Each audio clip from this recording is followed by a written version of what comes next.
You won't believe what a country so often overlooked is achieving right now. From solar farms to free housing, new gold refineries to roads in forgotten villages. Today, you're going to see how one leader is launching project after project that's shocking the West. Stay with me till the end, because the scale of transformation is jaw-dropping. Hey everyone, welcome back to the channel. If you're new, I'm Your Name. And today we're diving into the story of Ibrahim Traoré, the leader of Burkina Faso, and the wave of mega projects he's rolling out across his country. We'll break it down.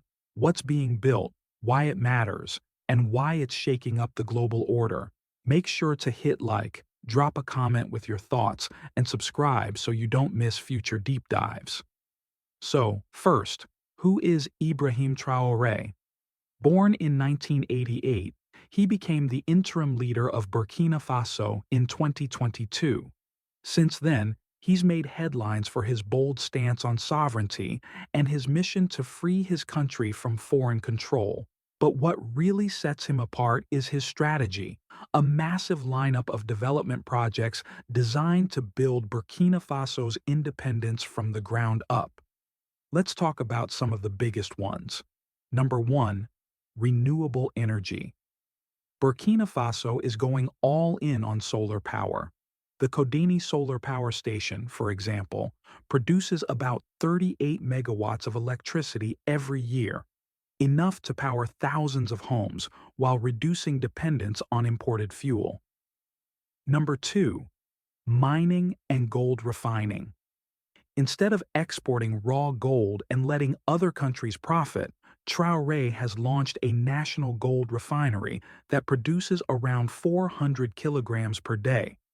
Several foreign-owned mines have also been nationalized so that the profits stay in Burkina Faso.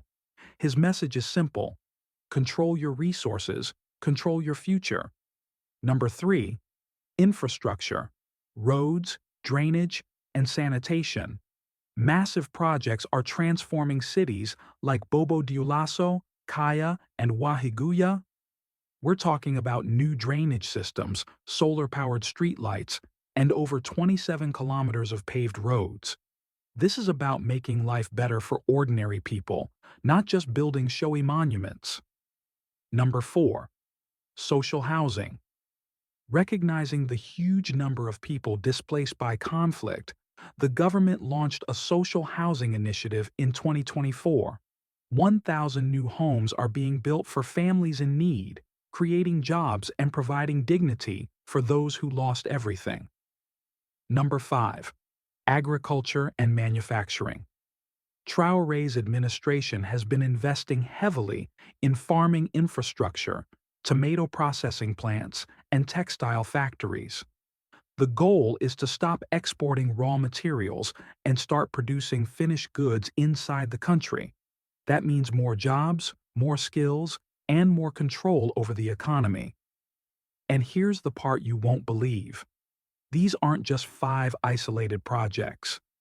Reports suggest there are more than 20 major projects currently in progress: energy, mining, housing, farming, and manufacturing, all working together as part of a national plan. Now, why does this shock the West? Because it's changing the game. First, Burkina Faso is taking back economic control. By refining gold locally and investing in its own industries, it's cutting out the middlemen that have dominated Africa's economy for decades. Second, it's breaking free from dependency. Traoré's government is focused on sovereignty, politically, economically, and even culturally. One symbolic example was replacing colonial-style court wigs with traditional local attire, sending a clear message: Africa can stand on its own. Third, Burkina Faso is forming new partnerships beyond the traditional Western sphere. It's working with countries like China and regional African allies for infrastructure and trade. That's a direct challenge to the old world order. And finally, these projects aren't just for the capital or the elite. They're reaching rural communities, secondary cities, and displaced populations. That's a new kind of development, one that's built from the bottom up. So there you have it. Ibrahim Traoré's mega projects are not just reshaping Burkina Faso, they're rewriting Africa's story. From power plants to housing, from agriculture to mining, these projects represent a vision of independence and pride. Of course, challenges remain. Security, funding, and governance aren't easy. But one thing's for sure, the ambition behind these projects is changing how the world looks at Burkina Faso. If you enjoyed this video and want to see more stories about African innovation, leadership, and transformation, hit that subscribe button, drop a like, and tell me in the comments. Which of these projects do you think is the most revolutionary? And why? Thanks for watching, and I'll see you in the next one.